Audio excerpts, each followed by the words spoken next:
आता सध्या पुरुषोत्तम मास म्हणजेच अधिकाचा महिना म्हणजेच अधिक मास किंवा धोंड्याचा महिना असं म्हटलं जातं. पण तुम्हाला या पुरुषोत्तम मासाची कहाणी माहिती आहे का हो? अधिक महिन्याला किंवा धोंड्याच्या महिन्याला पुरुषोत्तम मास असं का म्हटलं जातं याची खूप छान कहाणी आहे.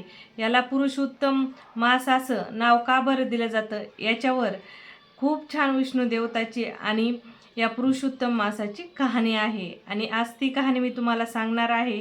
परत या अधिकाच्या महिन्यामध्ये म्हणजेच पुरुषोत्तम मासामध्ये तुम्ही कोणत्या मंत्राचा जप करावा ज्याने तुमचे कष्ट दूर होतील, तुम्हाला त्याचं फळ खूप चांगल्या पद्धतीने भेटेल, पुण्य लागल. तसंच या पुरुषोत्तम मासामध्ये पूजा आपण कशा पद्धतीने केली पाहिजे, कारण आता सध्या सगळ्यांच्याच घरी कामं सुरू असतात. म्हणजे जे सांसारिक माणसं आहेत किंवा कुणीही असो स्वतःच्या यापामध्ये यापलेलेच असतात. पण या यापामधून वेळ काढून तुम्ही या अधिक मासाच्या महिन्यामध्येच पुरुषोत्तम मासाच्या महिन्यामध्येच तुम्ही देवाची पूजापाठ करून तुमचे कष्ट दूर कसे करू शकतात, देवाची भक्ती कशी करू शकतात, तुमचा पुण्याचा पारडा कसा वाढू शकतात, या सर्व गोष्टी मी आज तुम्हाला या व्हिडिओमध्ये सांगणार आहे. नमस्कार मंडळी, मी वर्षा येवले. माझ्या चॅनलवर तुमचं खूप मनापासून स्वागत करते. चला मग उशीर न करता आजच्या आपल्या या व्हिडिओला सुरू करूया. तर सगळ्यात पहिलं मी तुम्हाला पुरुषोत्तम मासाची कहाणी सांगणार आहे. म्हणजे या अधिक महिन्याला पुरुषोत्तम मास असं नाव कसं पडलं, कुणी दिलं, याबद्दल तुम्हाला सांगणार आहे. तर ज्यावेळेस आपले ऋषीमुनी आपलं कॅलेंडर बनवत होते त्यावेळेस सूर्य आणि चंद्रदेवताचा समन्वय बसवण्यासाठी काय केलं, 12 महिन्यानंतर जे काही दिवस तिथीनुसार उरत होते ना, त्या उरलेल्या दिवसाचा एक महिना तयार केला आणि त्या महिन्याला मलमास असं म्हटलं जातं आणि मलमास असं म्हणायचे. तर आता या मलमासामध्ये कोणतेच पवित्र काम केले जायचे नाही किंवा शुभ काम केले जायचं नाही. या मलमासाला अशुभ समजलं जायचं आणि हा मलमास 3 वर्षातून एकदा यायचा. म्हणजे 3 वर्षात जे दिवस उरलेले असतील किंवा तिथीनुसार आलेले नाहीत त्याचा एक महिना 3 वर्षाला तयार झालेला. आणि हा मलमास आला की या मलमासामध्ये कोणतंही शुभ कार्य केलं जायचं नाही. या मलमासाला जसं की दुसऱ्या महिन्याला नावं आहेत, देवता आहेत, तसं या मलमासाला ना नाव नव्हतं, ना कोणता देवता होता, ना या मलमासावर कशाची कृपा होती. म्हणून या मलमासाला खूप हिणावलं जायचं किंवा या मलमासामध्ये कोणतेच तुमचे शुभ कार्य केले जायचे नाही. तर या गोष्टीची या मलमासाला खूप दुःख वाटायचं, खूप ईर्ष्या व्हायची, मनातून तुटायचा. एक वेळेस काय झालं की मलमासाला खूप दुःख झालं आणि दुःख झाल्यानंतर या मलमासाने काय केलं, मनुष्याचं रूप घेतलं आणि मनुष्याचं रूप घेऊन तो मलमास विष्णुदेवताजवळ गेला. विष्णुदेवताजवळ गेल्यानंतर त्याचं सगळं दुःख त्यांना सांगितलं, खूप रडला.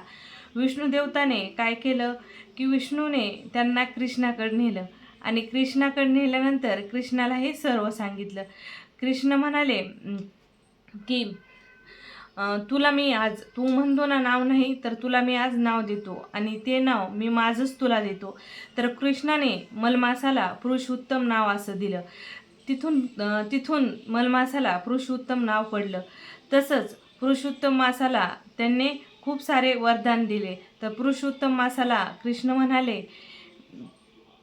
म्हणाले की सर्व महिने माझ्या अधीन आहेत, पण तू महिन्याचा राजा असशील. म्हणजे मलमासाला म्हणजेच पुरुषोत्तम मासाला महिन्याचा त्यांनी राजा बनवलं. तसंच त्या महिन्यांचा राजा बनून तिथंच थांबले नाही, तर पुरुषोत्तम मासाला खूप मोठं अक्षय वरदान दिलं की या महिन्यामध्ये जे लोक देवाची उपासना करतील, कोणतेही देव असू, मग देवाची उपासना करतील, तसंच देवाच्या कथा करतील, उपवास करतील, म्हणजे देवाची जेवढी सेवा करतील ना, या महिन्यामध्ये जेव्हा हे सर्व सेवा करतील ना, तर एरवी तुम्ही जेवढा पूजापाठ जेवढी सेवा करतील ना लोक, त्याच्यापेक्षाही 100 पटीने लोकांना या महिन्यामध्ये केलेल्या सेवाचं फळ भेटेल. असं मलमासाला म्हणजेच पुरुषोत्तम मासाला कृष्णाने वरदान दिलं.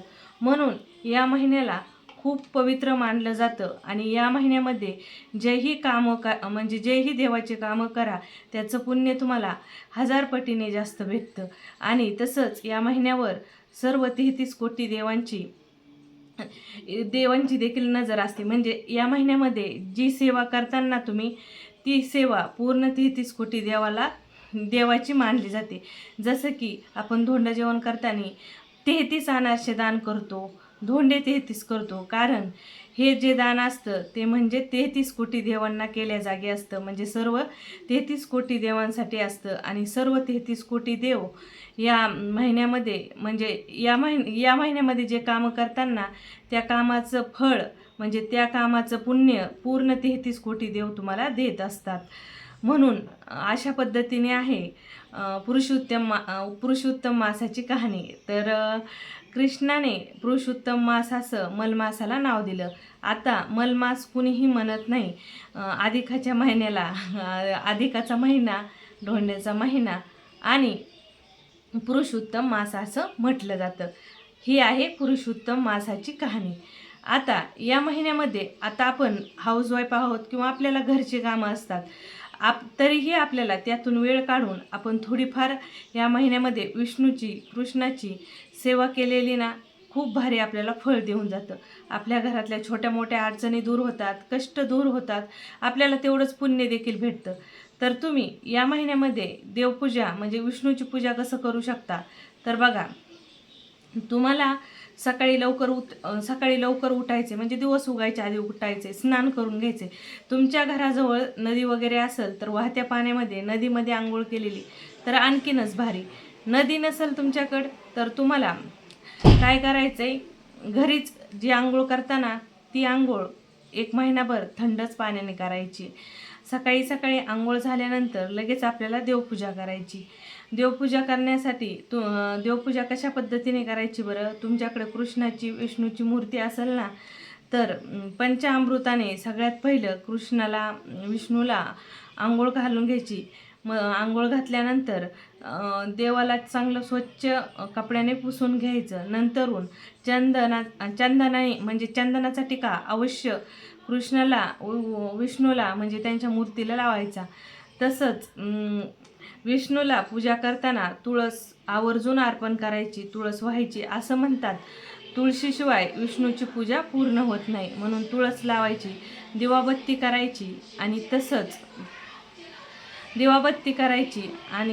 तुम्हाला काय करायचं आहे की तिथं साखरेचा नैवेद्य दाखवायचा आहे किंवा तुम्ही थोडासा शिरा करून नैवेद्य दाखवू शकता किंवा पेढ्याचा नैवेद्य दाखवायचा आहे. पण गोड प्रसाद नक्कीच तुम्हाला तिथं ठेवायचा आहे. पुढं आता तुम्हाला तेव्हाच तुमच्याकडं संध्याकाळी वेळ असला ठीक आहे, पण पूजा झाल्या तुम्ही 1 महिना जपाची माळ अवश्य जप करायचा आहे. हा जप कोणत्या मंत्राने जप करायचा आहे, तर ओम नमो वासुदेवाय भागवते, ओम नमो वासुदेवाय भागवते. म्हणजे कृष्णाची विष्णूची जितकी तुम्ही सेवा करता किंवा मंत्राचा जाप करता त्याचा फळ खूप जास्त भेटलं जातं. तसंच आणखीन एक मंत्र तुम्ही जपू शकता, श्रीकृष्ण गोविंद हरे मुरारी, श्रीकृष्ण गोविंद हरे मुरारी, याचा देखील करू शकता. यापैकी कोणत्याही मंत्राचा तुम्ही जप करू शकता. एक जरी माळ तुम्ही जपली ना, ती तरी खूप आहे. कारण आपलं सध्याचं जे जीवन आहे खूप व्यस्तताचं आहे आणि सकाळ झोपेतून उठून 1 घंट्यामध्ये एवढे कामं केले तर मग दिवसभर तुम्हाला काही करायची गरज नाही. एवढी जरी देवाची सेवा केली ना, या महिन्यामध्ये खूप जास्त होते. तर या पद्धतीने होती पुरुषोत्तम मासाची कहाणी. म्हणजे अधिक महिन्याला पुरुषोत्तम नाव का बरं दिलं, या महिन्यामध्ये पूजापाठ कसा असावा आणि जप कोणत्या मंत्राचा करावं या सर्व गोष्टी मी तुम्हाला आज सांगितल्या आहेत. व्हिडिओ कसा वाटला कमेंटमध्ये सांगायला विसरू नका. आवडला तर लाईक करा, शेअर करा आणि चॅनलवर पहिल्यांदा असाल तर चॅनलला सबस्क्राईब करूनच जा. परत भेटू अशाच नवीन व्हिडिओसोबत. तोपर्यंत नमस्कार.